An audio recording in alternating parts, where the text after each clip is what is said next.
Hello guys, welcome to my YouTube channel from BN tutorial. Guys, आज की video में मैं आपको बताऊंगा इनकम एंड एक्सपेंडिचर अकाउंट के बारे में। इससे पहली वाली वीडियो में मैंने आपको रिसीट्स एंड पेमेंट अकाउंट की कुछ बातें बोली थी। तो आज मैं इनकम एंड एक्सपेंडिचर अकाउंट कराऊंगा आप लोगों को, और इसके बाद हम लोग कुछ प्रैक्टिकल सम्स करके एनपीओ को ख़त्म करेंगे। तो पहले हम लोग स्टार्ट करते हैं। इसमें है what is income and expenditure account. Guys, आपको यहाँ पे ध्यान देना है। मैं आपको बोल दूँ, income and expenditure account is A summary of all items of income and expenses which relate to ongoing accounting year. It is prepared with the objective of finding out the surplus or deficit arising out the current income over current expenses। देखिए, मैं आपको simple meaning में बोल दूँ, income और expenditure account ये same to same, जैसे हम लोग प्रॉफिट एंड लॉस अकाउंट बनाते थे क्लास 11th में, वैसे ही इनकम एंड एक्सपेंडिचर अकाउंट भी बनता है, और बस इसका नाम चेंज हो गया है। यहाँ पे एक्सपेंडिचर होता है, इसका फॉर्मेट में एक्सपेंडिचर अमाउंट, इनकम अमाउंट होता है। तो इनकम एंड एक्सपेंडिचर में वहाँ पे हम लोग प्रॉफिट एंड लॉस अकाउंट में नेट प्रॉफिट, ग्रॉस प्रॉफिट, पहले नेट प्रॉफिट निकालते थे। यहाँ पे हमको सरप्लस और डेफिसिट निकालना पड़ता है। ठीक है, तो इनकम एंड एक्सपेंडिचर एक समरी ऑफ ऑल आइटम, मतलब जितना भी इनकम एंड एक्सपेंसेस होता है उसको एक समरी है यहाँ पे, जो हर साल मतलब ईयर के अकाउंटिंग ईयर में वो चलती है। It is prepare with the objective of finding. इसका जो ऑब्जेक्टिव है वो सरप्लस और डेफिसिट को फाइंड करना होता है। अगर rising of the current income over current expenses, income and expenditure account is a nominal account. ये एक नॉमिनल अकाउंट है, और नॉमिनल अकाउंट तो आपको पता है क्या होता है, डेबिट ऑल एक्सपेंसेस और लॉस। मतलब डेबिट साइड में सारा एक्सपेंसेस और लॉस हम लोग शो करते हैं, लेकिन क्रेडिट साइड में हम लोग इनकम एंड गेन्स को शो करते हैं। तो उसके बाद आता है features of income and expenditure account. Nature, feature and characteristics, तीनों का मीनिंग सेम होता है। तीनों का मतलब होता है विशेषता बताना, कैरेक्टरिस्टिक्स बताना। तो पहला है रेवेन्यू अकाउंट। तो ये इनकम एंड एक्सपेंडिचर अकाउंट जो है वो एक रेवेन्यू अकाउंट है। कैसे? Income and expenditure account is a revenue account of a not for profit organisation prepare at the end of a financial period for ascertaining the surplus और deficit of that period. ये एक accounting year जब खत्म होता है साल के अंत में फाइनेंशियल पीरियड के अकॉर्डिंग, तब ये अकाउंटिंग बनाया जाता है, जिसमें देखा जाता है कि कितना प्रॉफिट हुआ है, कितना लॉस हुआ। इसीलिए एक रेवेन्यू अकाउंट है। फिर the basis of accounting, it is prepared on accrual basis of accounting. Guys, आपको याद रखना है, इनकम एंड एक्सपेंडिचर अकाउंट हमेशा एक्रूअल बेसिस अकाउंटिंग पे बनाया जाता है। एक्रूअल बेसिस मतलब होता है कैश और क्रेडिट दोनों टाइप की ट्रांजेक्शन इसमें रिकॉर्ड होती है, और करंट ईयर से रिलेटेड रिकॉर्ड होती है। ठीक है, फिर उसके बाद है statement of income and expenses. It shows the sources of income and types of expenses particular period.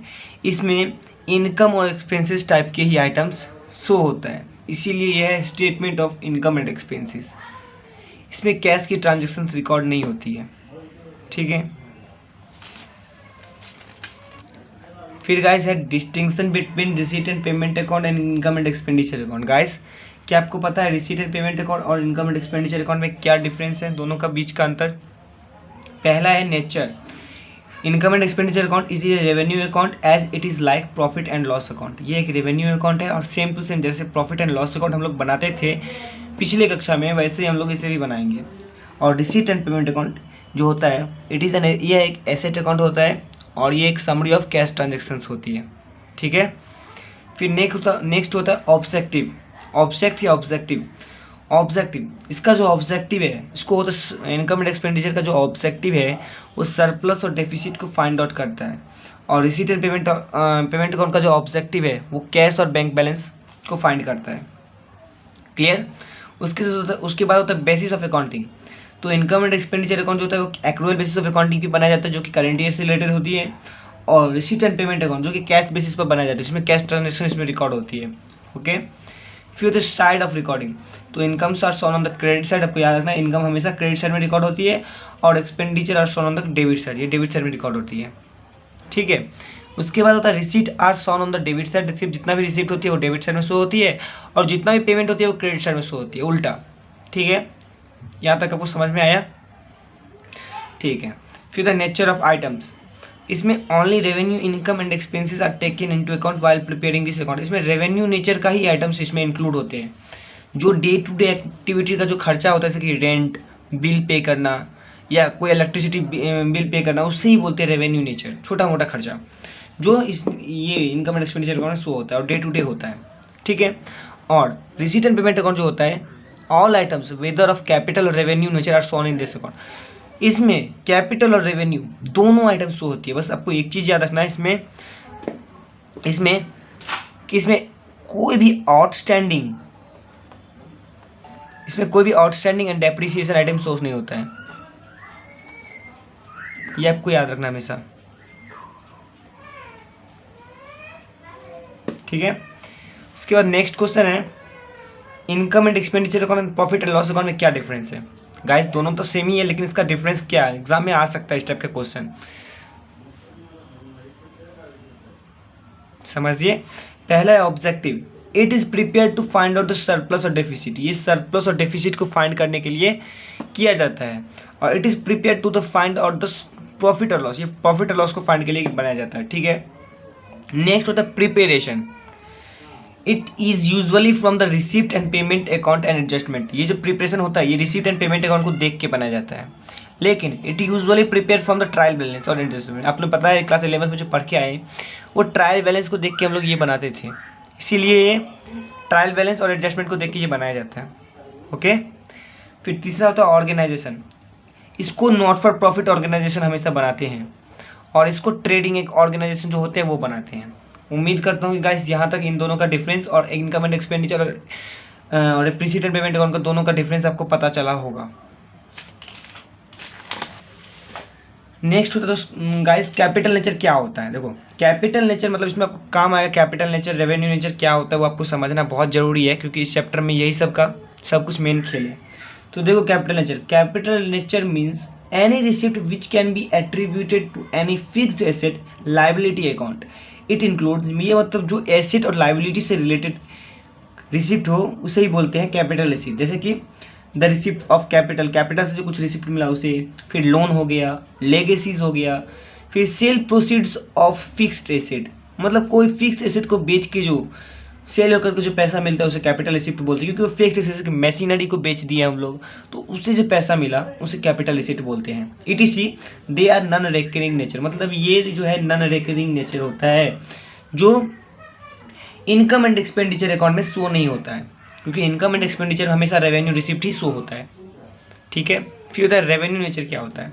तो revenue nature are those receipt which can be attributed to any revenue expenses और income account. It include the receipt of sale proceed, मतलब जो भी revenue expenses से related हो उसे revenue receipt बोलते हैं। जैसे कि receipt of sale proceed of goods बेच के जो कोई पैसा मिला उसे बोलते हैं। फिर रेंट पेड करना, इंटरेस्ट कमीशन जो हो गया वो, ETC they are recurring nature, ये रेकरिंग नेचर है और ये इनकम एंड एक्सपेंडिचर अकाउंट में शो होता है।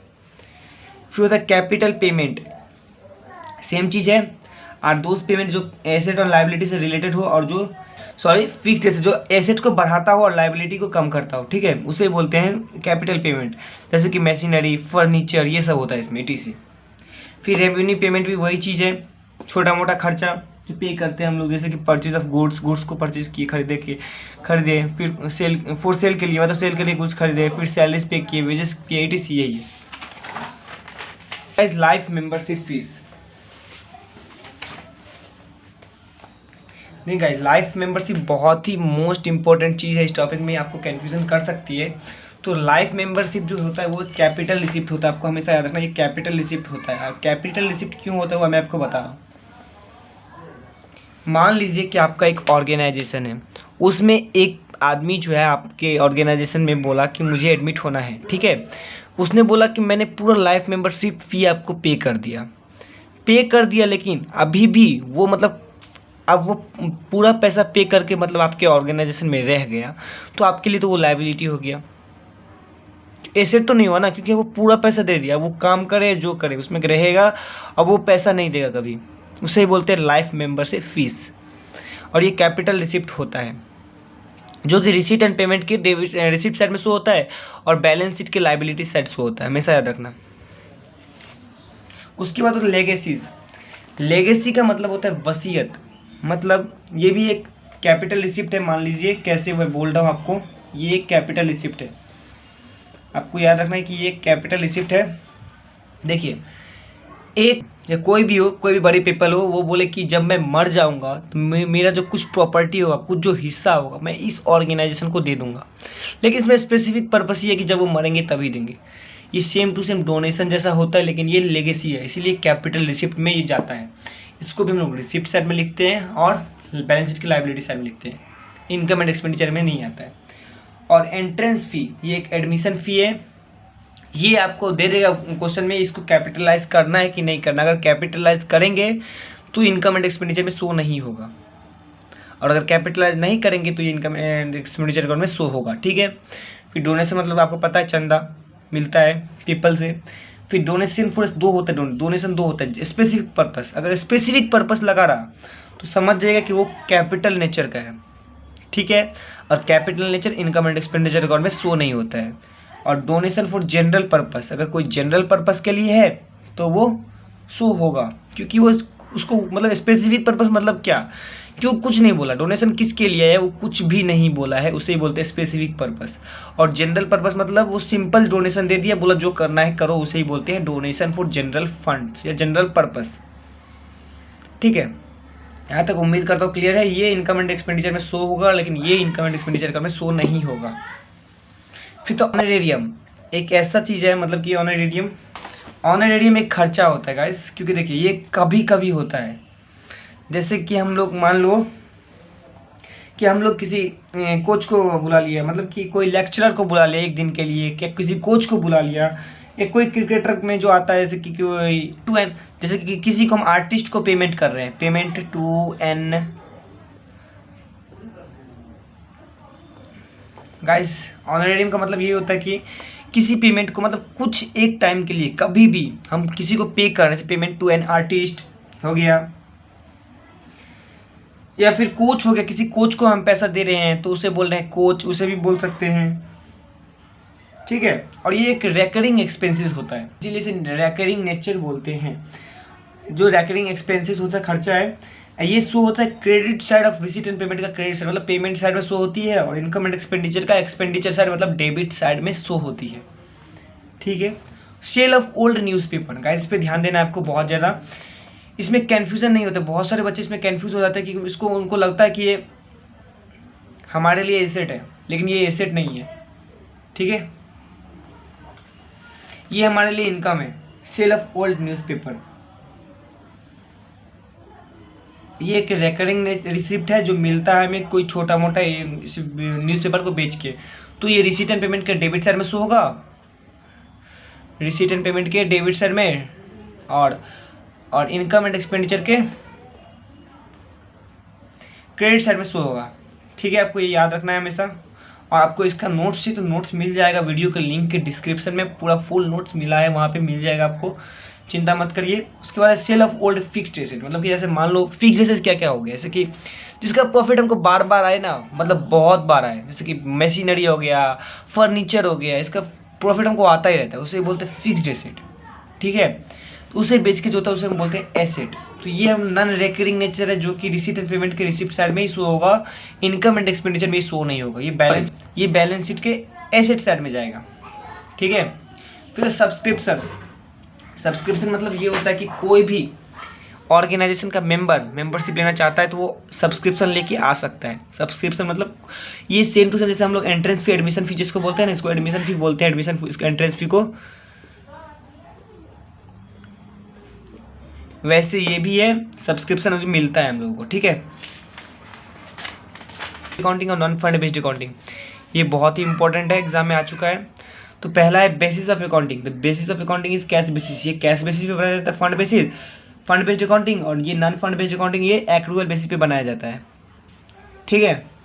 Economic interest, owners have no economic interest, इसमें ऑनर का कोई इकोनॉमिक इंटरेस्ट नहीं होता है, और इसमें ऑनर का इकोनॉमिक इंटरेस्ट होता है जो उसका प्रॉफिट होता है।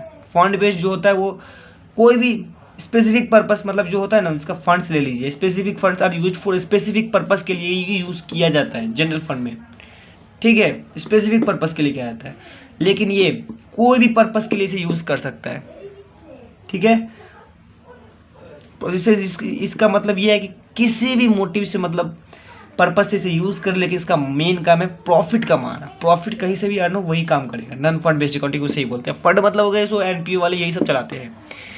उम्मीद करता हूँ कि आज का वीडियो यहीं पे कंप्लीट होता है। आपको पूरा समझ में आया है कॉन्सेप्ट। अगर नहीं समझ में आया तो कॉन्सेप्ट मतलब मेरा जो इंस्टाग्राम का ये वीडियो का डिस्क्रिप्शन में मैं लिंक दे दूंगा, यहाँ पे शो कर दूंगा।